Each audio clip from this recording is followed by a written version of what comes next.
Hi, boys and girls. Hi, I'm Mother Goose. Remember me from the last time you saw me? We're going to do story time with Mother Goose again. I hope you're happy to be with me today. We had such a good time last time. This time, I'll be doing the Ark Series, and all of these books were written by Terry L. Bethea. And they're wonderful little books. I have 3 different ones to read to you today. This first one is Why Snails Are Slow.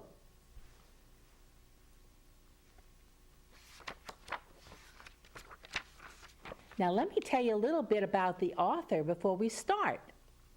Terry L. Bethea has been an elementary school classroom teacher for over 36 years. A Teacher of the Year in 1988, Terry currently teaches in Youngsville, Louisiana. Her hobbies include playing tennis and writing stories and poetry. She is the proud mom of 2 daughters. I've read these books before, and they're such wonderful books. I hope you enjoy it. Why Snails Are Slow. The ark was finally complete. Noah had carefully built it to God's specifications. 2 by 2, God summoned the animals to the enormous vessel. In the distance, 2 snails inched their way toward the mighty boat. The ark seemed so far away to the slowly moving creatures. A few days after beginning their journey, the snails heard a thundering roar coming from above. At first, they thought the sky was opening up to drop rain, which God had foretold to Noah. See the 2 little snails walking side by side? Over their heads, huge flocks of birds appeared, winging their way toward the ark. The snails recognized geese, eagles, hawks, ducks, owls, bluebirds, doves, and even tiny hummingbirds. Thousands of wings flapping in the expanse of the sky created a sound that could be heard for miles around. The snails stared at this awesome sight until the birds were no longer visible. They lowered their heads and continued their journey. Teresa thought, Lord, if only we had graceful wings like the birds, we could move with great ease to the ark. God whispered, My friend, I created you just the way you are for a reason. You are important to my plans. Never give up. Soon you will arrive at the ark. Teresa felt foolish for questioning the Lord. She never told her mate. Now here it is, where they're seeing all the different flocks of birds. There's so many different flocks of birds that you see here.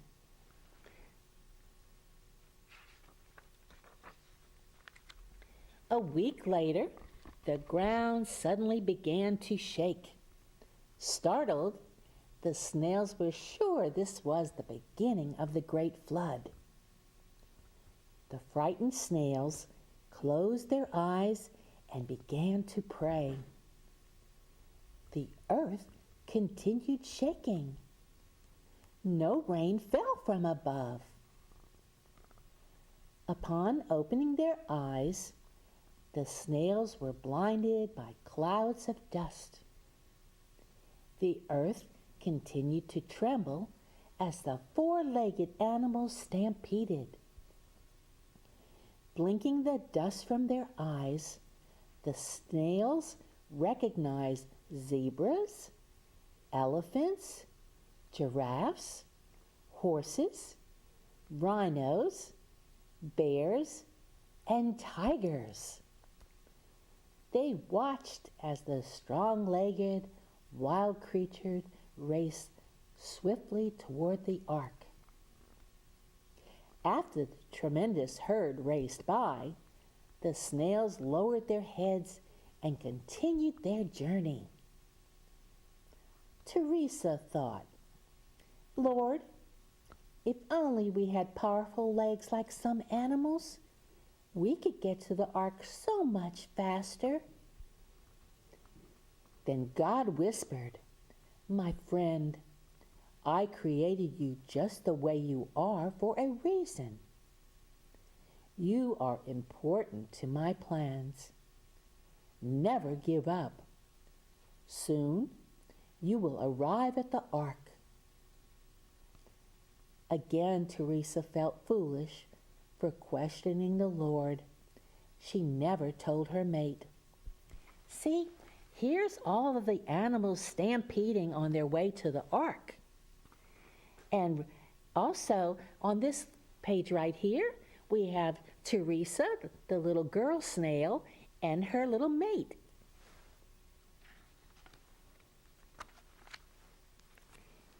Weeks and weeks went by. Frogs, toads, snakes, lizards, and turtles paraded past the snails. Still, the slowly moving snails continued their journey. Teresa, that was the little girl snail, she worried to herself, "What if the rain falls before we complete our journey?" God whispered, "My friend, I created you just the way you are for a reason. You are important to my plans. Never give up. Soon you will arrive at the ark." Teresa regretted doubting God's promise. Now here is, on this page, we have all the frogs and the toads and the snakes and the lizards and the turtles all going on their way to the ark. And then we also have Teresa, the little girl snail, and her mate, the little boy snail. This time, she confided her fears to her mate. "I doubted too," said the male snail. "Really?" asked Teresa. "Really," he replied. "Why didn't you tell me?" asked Teresa. "I was afraid my fears would cause you to lose your faith." The bond between the two snails strengthened as they shared their innermost concerns. And here is Teresa, the girl snail, and her mate, the little boy snail.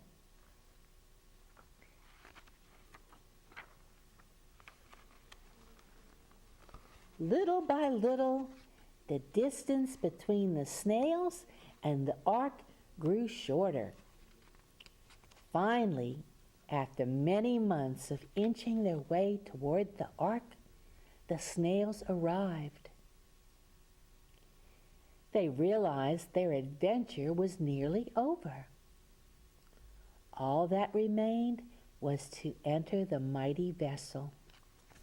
And here is a picture of the ark and the animals going up into the ark and a little bitty snails right here. Teresa, the little girl snail, and her mate, the little boy snail.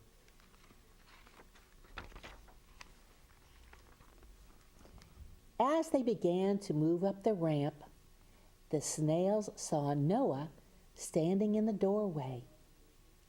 His eyes seemed to be searching for something in the distance. As Noah ventured down the ramp, Teresa thought about how small they were and how preoccupied he appeared. Fearing the possibility of being crushed, Teresa closed her eyes and started to pray. Suddenly, she felt something touching her shell. Teresa was certain that this would be her last moment on earth. She thought, Lord, have I made this long journey only to be crushed at the last second? God whispered, you are important to my plans. Never give up. Soon you will board the ark. So here is a picture, beautiful picture of Noah leaning down and picking up Teresa, the little girl snail, and her mate, the little boy snail.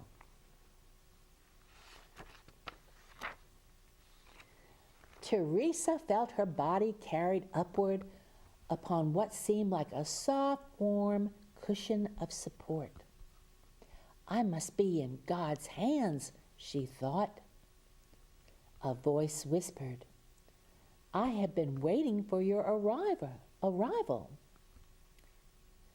Teresa did not recognize this voice.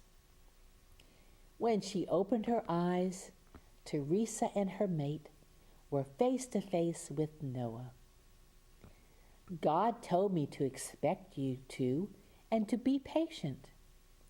He said that you did not have graceful wings for flying with ease like the birds.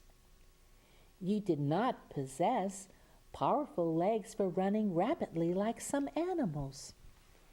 And here is such a happy picture of Noah holding in his hand the two little snails.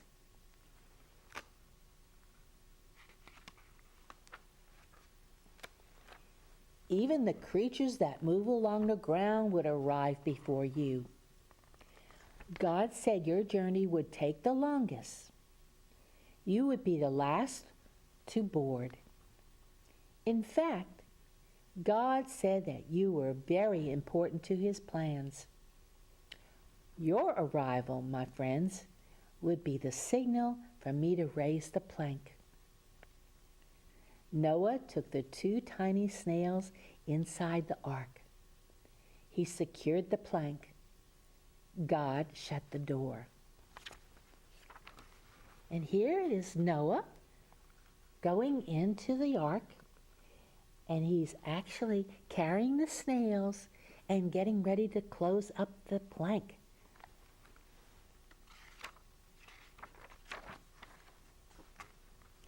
"7 days later, the blue sky turned dark gray.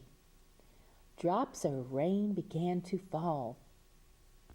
As Teresa watched the downpour, she knew steady, patient work had helped her and her mate reach the ark. More importantly, she realized that they were always a part of God's plan, that things happen in God's time, and that God always keeps his promises. And here's a lovely picture of Teresa, the little girl snail, and her mate, the little boy snail, in the ark with Noah behind them. Now, wasn't that a lovely story? Why Snails Are Slow. The story by Terry L. Bethea is such a wonderful story. I enjoyed it so much, I hope you did too. Now, I do have 2 more books that are from the Ark series that Terry L. Bethea wrote. So I'm going to read the next one. Would you like to hear this second book? This one is called Cabot the Rabbit. And again, it's by Terry L. Bethea. She writes some lovely books. Don't you think so?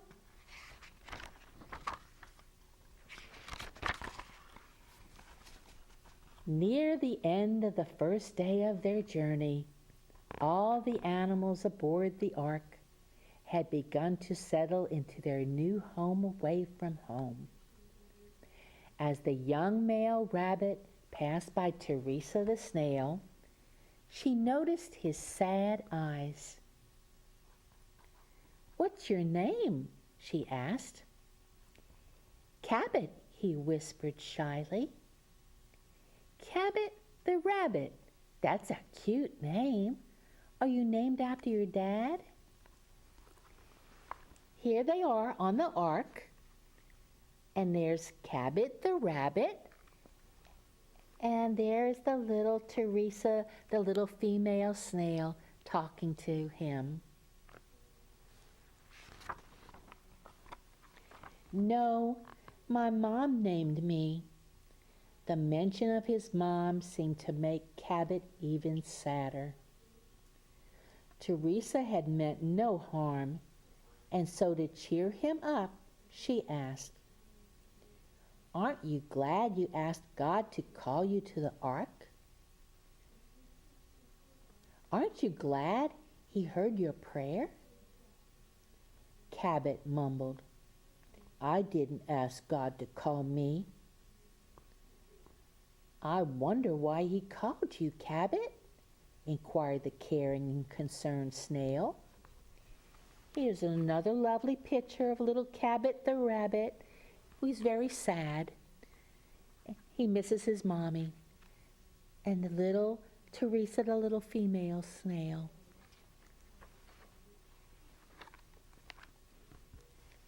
Cabot loved stories. He especially loved this one. So he decided to tell Teresa the snail how he received the call to the ark.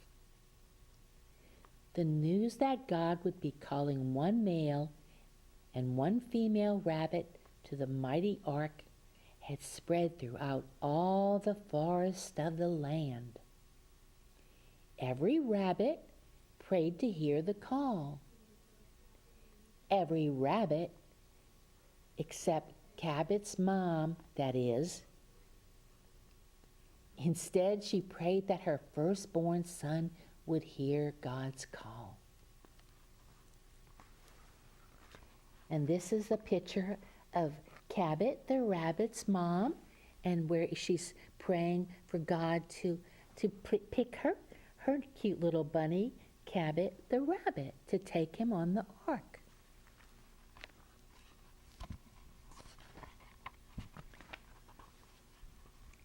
Though she had given birth to all his brothers and sisters, she knew in her heart that Cabot was the most special.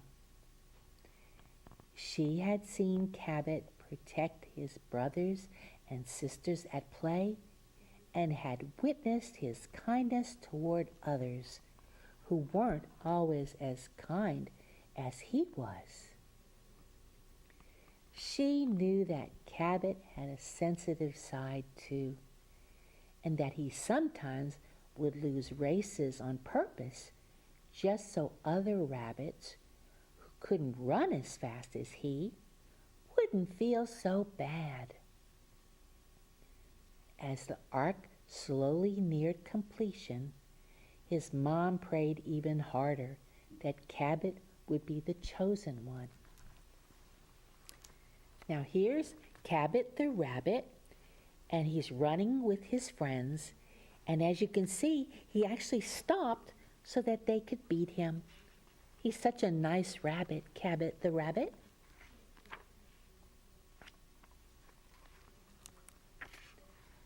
One day, while Cabot and his mom were out in the garden, enjoying some time in the bright sunshine, they talked about the ark and how God would call only one male and one female rabbit. Cabot asked, "How come all of the rabbits can't go on the ark? It looks big enough." And here he is talking with his mom, the little Cabot the rabbit right there.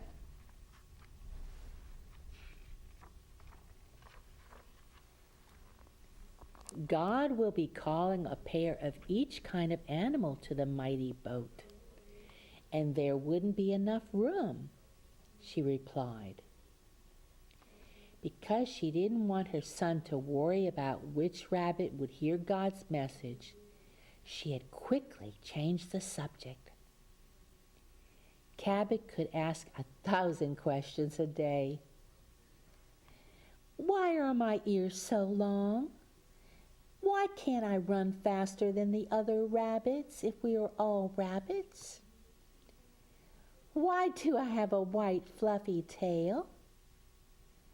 Why am I a rabbit and not a ladybug or a pretty pink and white flower? Cabot was so inquisitive. He was full of questions for his mom.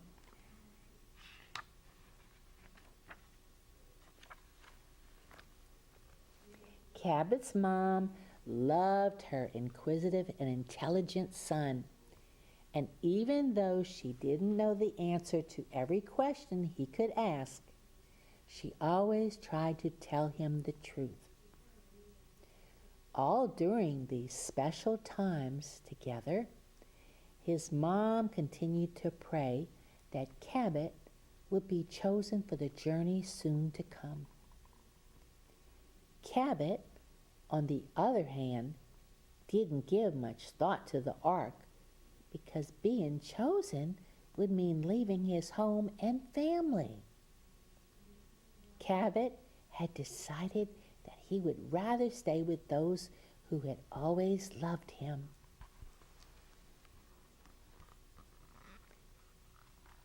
There we have another picture right there. She continued to pray that Cabot would be picked by God to go on the ark.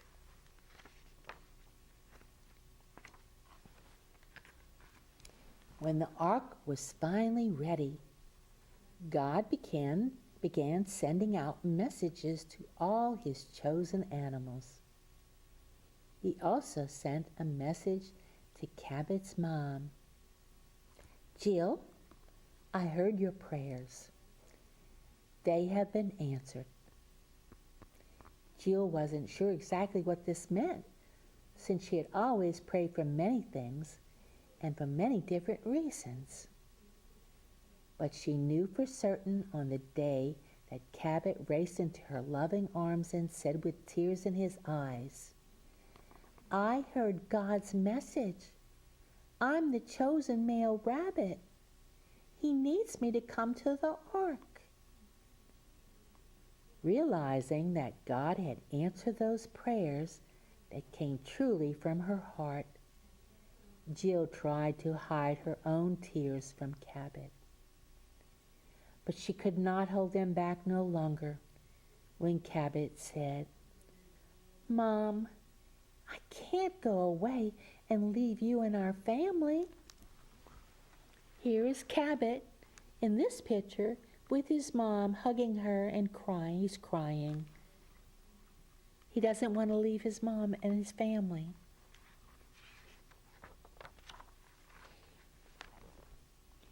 Gathering all the strength she had, Cabot's mom told him, These are happy tears.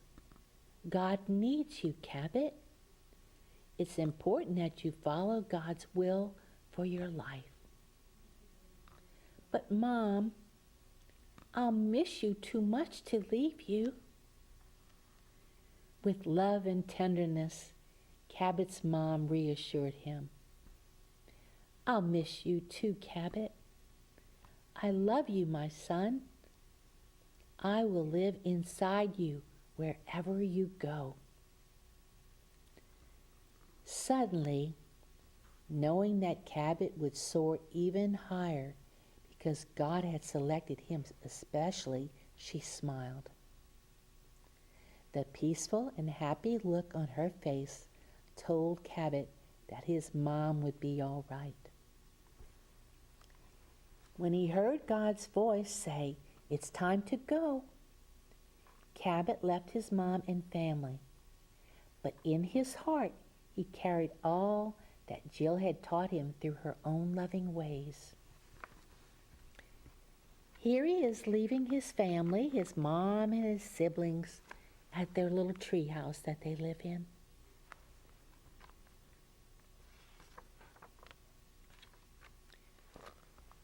No sooner than Cabot had finished telling his story to Teresa the snail, a young female rabbit ran by. "Want a race?" she asked. "Sure," he replied. "What's your name?" "Cabot." "Cabot the rabbit. That's a cool name." "Thanks. My mom named me." "What's yours?" "Jill," she answered, racing away. "Hey, that's my mom's name." A big smile came over Cabot's face as he remembered his loving mom. She had been right. Wherever he went, he would always carry her love inside his heart.